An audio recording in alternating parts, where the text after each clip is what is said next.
Namaste, Sonia here, bringing a little more soul sense to expand your consciousness and your life once again. How's everybody doing? Blessed and amazing, I hope, as always. This week's message is about emotions and what they are and how they work. And I'm going to get a little bit into that so we can get a little more clarity and balance and really figure out how to make those emotions work for us versus against us. The main foundation of this is energy is emotions, okay? Is also, emotions are energy. It's consciousness also. See, we really don't understand that whole aspect of that.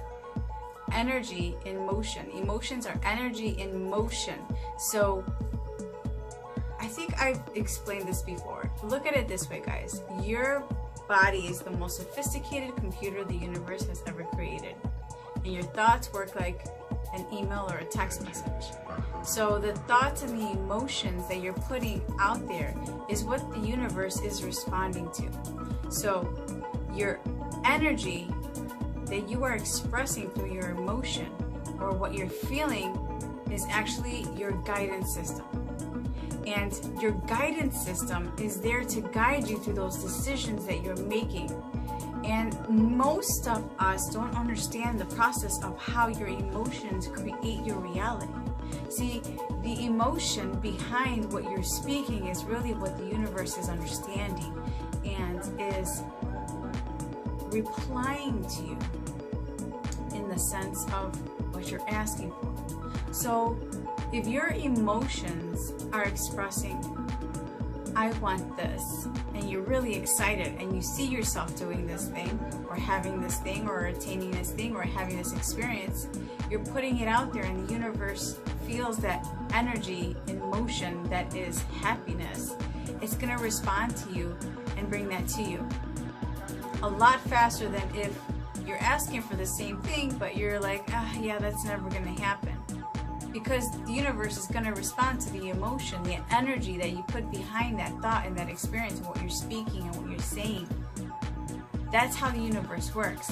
It doesn't know the difference between specifics or right or wrong. It's the emotion, it's the energy, the vibration, and the frequency that you're putting out there. I always say this. The best way to start putting this experience and this manifesting co-creative thing, which we call emotion, is put something out there small that you wanted. It could be something small that you wanted. Let's say for females, a lipstick, guys, a cool shirt you tucked out, a few months ago, or someone that you'd like to see. But the thing is, when you're thinking about this, the emotion behind it should be a positive one and something that you can see yourself attaining. Alright? So ask for it and let it go. And give it time. And watch that come to pass. See, your energy in motion is what the universe is responding to. So, I do this all the time. Like, I constantly practice my conscious co-creating with the universe, because that's what I want to be, is a conscious co-creator with the universe, because I want to co-create the reality. I want to create the reality that I want, not what I don't want.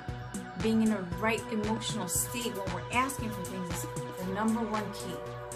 Because if you are not in a place of happiness when you're asking for the things that you want, it's a lot harder to bring those to you because there's a lot of resistance. So say you sent that thought out and you sent it out with that emotion, but you're really not in a good space.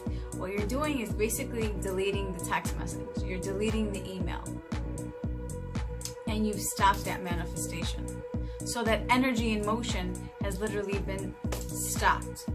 So the key is to be conscious of this process so you can become that next level conscious co-creator with the universe. The energy in motion, the feeling that you're putting behind that is key, because it's energy in motion, but it's the feeling, the emotion that you're feeling when you are looking to co-create what it is that you want.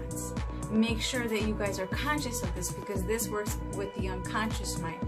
And if there's a thought or an experience that you're dwelling on and it brings sadness or unhappiness or anger or some lower emotional vibratory feeling, then that's what you're going to be putting into motion with the energy that you're putting out there. So this is key to co-creating the reality that you want, guys. Learn to master this, because it is one of the universal laws, and it's one of the best ones, because this is how, like I said, you co-create with the universe your reality. That's this week's message. I hope that helps, and I hope this brings a little more clarity. Even though we might hear the same messages from different people, it is always something. There is always something that I find that someone else brings a little bit more balance and clarity to for me. So I hope this helps for you.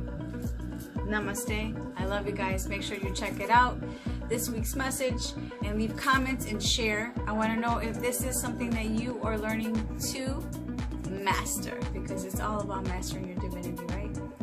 To all the gods and goddesses, I love you. Until the next time.